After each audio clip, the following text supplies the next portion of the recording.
একটা কথা আছে জানো তো, টাইম হিলস এভরিথিং, মানে সময় সবকিছু হিল করে দেয়, সময়ের সাথে সাথে সবকিছু এমনিই ঠিক হয়ে যায়।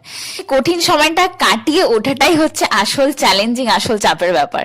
এমনি সময় তো আমি কাজে ব্যস্ত থাকি, প্রতিদিন অফিস থাকে। সেদিন ঈদের দিন ছুটি ছিল, 11 তারিখ বৃহস্পতিবার। তো সকাল থেকে রান্না বান্না নিয়ে ব্যস্ত ছিলাম, কিন্তু এই বিকালের টাইমটা কি করবো, তাই ভাবলাম যে এমনি মস্তিষ্কে বসে থাকলে তো মাথার মধ্যে চিন্তা ঘুরতেই থাকবে, যতটা আর কি মাইন্ডটাকে ডাইভার্ট করা যায়। তো সেখানে একটু মেকআপ করছিলাম, আর এই শাড়িটা আমি পরেছিলাম এই ব্লাউজটা দিয়ে প্রথম। আর সেই জুয়েলারি কিনেছিলাম মেশো থেকে, সে তো আর পরাই হয়নি, সে পড়েছিল কতদিন ধরে। ফাইনালি এই জুয়েলারিটা দিয়ে, মেকআপটা দিয়ে, লেন্স কিনেছিলাম সে বিয়ে বাড়িতে, সবকিছু দিয়ে একটু সাজাগুজা করলাম, মনটাও ভাল লাগবে আর একটু সুন্দরও একটা লুক ক্রিয়েট হয়ে যাবে। আমি এরকম খুব ডাউন ফিল করি বা খুব আপসেট লাগে, তখন আমি এই একটা কাজই করি, মানে কোনো কিছু ভাবে কাজের মধ্যে ব্যস্ত থেকে নিজের মাইন্ডটাকে ডাইভার্ট করে রাখার চেষ্টা করি, আর সৃষ্টিকর্তার উপর ছেড়ে দিই। কারণ সৃষ্টিকর্তা ছাড়া সময়, সিচুয়েশন চেঞ্জ করার ক্ষমতা আর কারোর